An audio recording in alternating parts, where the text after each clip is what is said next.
Adeline network के basis पे ये हमारा एग्जांपल है। हमने क्या करना है, इम्प्लीमेंट करना है एंड और नॉट फंक्शन को एडेलाइन नेटवर्क का यूज़ करके।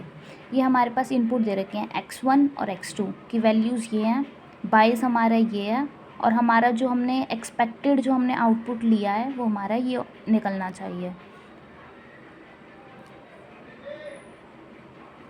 एक ही के एंड और नॉट का मतलब होता है कि यहाँ पे एक ही केस होगा जिसमें हमारी एक वैल्यू 1 होगी, सेकंड वैल्यू -1 होगी, तभी हमारे यहाँ पे ये बायस और जो हमारी आउटपुट निकलेगा वो 1 निकलेगा। सॉल्यूशन वही होगा जो अभी अपने एल्गोरिथम पढ़ी। सबसे पहले हम वेट्स को इनिशियलाइज़ करेंगे, बायस को इनिशियलाइज़ करेंगे कुछ रैंडम स्मॉलेस्ट वैल्यू से जो हम 0 और 1 के बीच में ही लेते हैं, और एक लर्निंग रेट लेंगे। तो हमने तीनों को ही अभी W1 W2, हम यहाँ पे दो ही इनपुट ले रहे हैं तो दो ही वेट्स होंगे, W1 और W2 और बायस, और जो हमारा लर्निंग रेट होगा जिसको अल्फ़ा से डिनोट कर रहे हैं, हमने तीनों की वैल्यू, चारों की वैल्यू 0.2 लिया है। ठीक है, अब पहला हमारा जो इनपुट पैटर्न है 1 1, इसके लिए हम कैलकुलेट कर रहे हैं। तो यहाँ पर हम फर्स्ट इनपुट पैटर्न के लिए कैलकुलेट करेंगे जो था हमारा 1 1। तो x1 और x2 1, और जो हमारी टारगेट वैल्यू है दैट इज़ -1, यानी कि ये जो हमने प्रिडिक्ट कर रखी है कि हमारी -1 आनी चाहिए, राइट। टारगेट वैल्यू होगी हमारी -1। तो इसके लिए अभी जो हम 3 फॉर्मूले बताए थे कि हम सबसे पहले नेट इनपुट निकालते हैं, वेट और इनपुट को मल्टीप्लाई करके प्लस बायस फंक्शन। दूसरा हम एरर को कैलकुलेट करेंगे, टारगेट वैल्यू और जो हमने अभी नेट इनपुट निकाला उससे माइनस करेंगे, और अगर हमारा एरर 0 के इक्वल नहीं आएगा तो हम फिर वेट्स को अपडेट करेंगे, और अपडेटेड वेट को फिर नेक्स्ट स्टेप में नेक्स्ट इनपुट के लिए यूज़ करेंगे। यही स्टेप्स बार बार रिपीट करने हैं। तो पहले स्टेप में हमने फर्स्ट ये वैल्यूज़ लिए हैं, इसके लिए सबसे पहले हम नेट इनपुट निकालेंगे जिसको हम y से भी डिनोट कर सकते हैं। तो इसका फॉर्मूला क्या होगा, वही बायस के साथ ऐड करेंगे, x into W, x1 W1, x2 W2, और बायस के साथ ऐड कर दिया।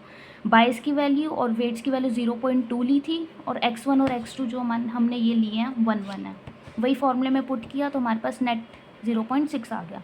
अब एरर को कैलकुलेट करेंगे, तो पहले नेट इनपुट और उसके बाद हमने एरर को निकालना ही है हर स्टेप में। एरर कैसे कैलकुलेट करते हैं, टारगेट वैल्यू माइनस में जो हमने नेट इनपुट अभी निकाला है। टारगेट वैल्यू -1 थी, -1 और जो नेट इनपुट निकाला इससे आ गया हमारा -1.6। ये 0 के इक्वल नहीं है, इसका मतलब कि एरर है तो हमें फिर वेट्स को और बायस वैल्यू को अपडेट करना पड़ेगा। अगर 0 आ जाता तो इसका मतलब हमारा डाटा एक्यूरेट था और हमें आगे करने वेट्स को अपडेट करने की नीड नहीं पड़ती। पुराने वाले वेट से ही हम सेकंड वाली इनपुट्स को सॉल्व करते। पर अब हमें वेट को अपडेट करना होगा, तो वेट अपडेट करने का क्या फॉर्मूला था, न्यू वेट निकालने के लिए ओल्ड वेट में लर्निंग रेट इंटू में एरर इंटू में एक्स की वैल्यू। तो वही करेंगे यहाँ पे। ओल्ड जो वेट था हमारा हमने 0.2 मान के चले थे, डेल्टा को भी 0.2 स्टार्टिंग में ही ले लिया था, और जो t माइनस नेट है वो हमारा एरर ही है जो हमने कैलकुलेट किया, एरर का फॉर्मूला था तो एरर रख दिया यहाँ पर जो भी निकाला था, और xi यानी कि 1। हम वेट फर्स्ट वेट को अपडेट कर रहे हैं ना, तो फर्स्ट वेट से तो x1 कनेक्टेड है, तो हम यहाँ पे क्या करेंगे, x1 की वैल्यू जो 1 ली थी वो पुट कर दी और हमारा ये आ गया वेट 1। सिमिलरली वेट 2 को अपडेट करेंगे। बायस फंक्शन को अपडेट करने के लिए फॉर्मूला था ओल्ड में एरर को प्लस कर देना है। ओल्ड 0.2 था और एरर जो हमने यहाँ पर निकाला तो हमारा सेकंड बायस भी आ गया। उसके बाद हमारे जब वेट और बायस न्यू हमें मिल गए, उसके बाद हम क्या करेंगे, एरर को कंप्यूट करेंगे, टोटल एरर निकालेंगे। उसका फॉर्मूला होता है इस एरर का स्क्वायर, इस वाले एरर का स्क्वायर कर दिया। अभी ये हमारी फर्स्ट इनपुट पैटर्न के लिए निकला है। सिमिलरली अब हम सेकंड के लिए निकालेंगे। सेकंड के लिए भी वही चीज़ है, जैसे सेकंड के लिए हमारे पास 1 -1 और 1। फर्स्ट स्टेप वही, नेट इनपुट निकालेंगे सेम फॉर्मूले से। नेट इनपुट निकालने के बाद एरर कैलकुलेट करेंगे। एरर हमारी 0 के इक्वल नहीं आई तो हम वेट्स को और बायस को अपडेट करेंगे। वेट्स और बायस को अपडेट करके हम क्या करेंगे, एरर को कंप्यूट करेंगे।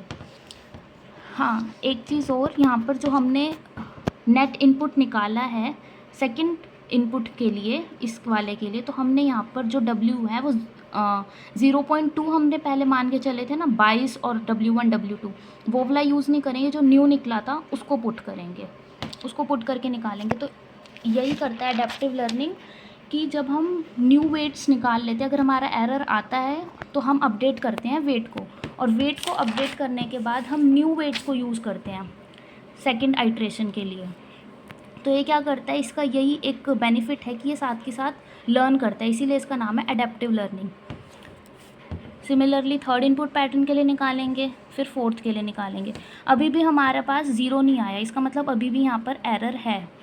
तो अब क्या करेंगे, ये वापस से यही वाले वेट जो लास्ट में निकले थे वेट, इन्हीं वेट्स का यूज़ करके वापस से सेकेंड राउंड शुरू करेंगे, और ये 3, 4, 5 तब तक करते रहेंगे सेम पूरा प्रोसीजर, जब तक हमारे पास एरर फ्री आउटपुट नहीं आ जाता।